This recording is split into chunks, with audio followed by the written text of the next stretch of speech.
Good morning. This essay is called The Fight for Martin Luther King Jr. Day by Erin Blackemore. In January, the entire nation pauses in remembrance of a civil rights hero. At least that's the point of Martin Luther King Jr. Day, a federal holiday that takes place on the third Monday of each January. MLK Day was designed to honor the activist and minister assassinated in 1968, whose accomplishments have continued to inspire generations of Americans. But though the holiday now graces the United States federal calendar and affects countless schools, businesses, and other public and private spaces, it wasn't always observed. The fight for a holiday in Martin Luther King Jr.'s honor was an epic struggle in and of itself, and it continues to face resistance today in the form of competing holidays to leaders of the Confederacy. King was the first modern private citizen to be honored with a federal holiday, and for many familiar with his nonviolent leadership of the civil rights movement, it made sense to celebrate him.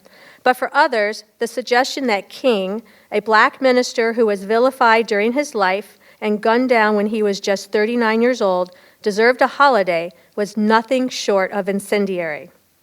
The first push for a holiday honoring King took place just 4 days after his assassination.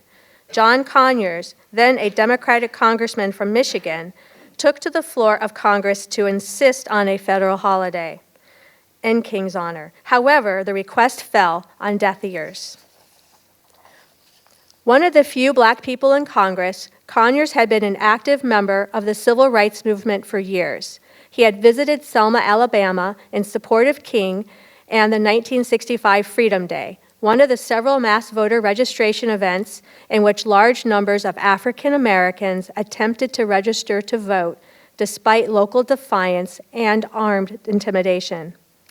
When his first bill failed, Conyers was undaunted.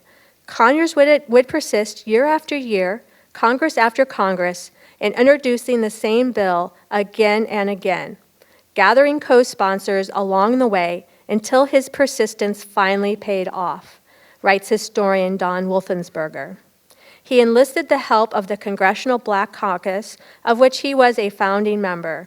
For 15 years, the CBC attempted to break the stalled legislation loose, advocating within their constituent communities and helping Conyers introduce his bill year after year. Every single attempt failed, even after the bill was brought to the floor for debate. The tide finally turned in the early 1980s. By then, the CBC had collected 6 million signatures in support of a federal holiday in honor of King. Stevie Wonder had written a hit song, Happy Birthday, about King, which drove an upswell of public support for the holiday.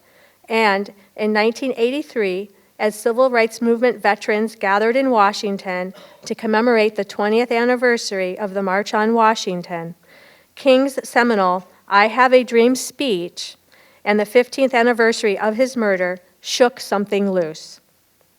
When the legislation once again made it to the floor, it was filibustered by Jesse Helms, the Republican senator from North Carolina. As Helms pressed to introduce federal FBI smear material on King, whom the agency had spent years trying to pinpoint as a communist and threat to the United States during the height of its influence, into the congressional record, tensions boiled over.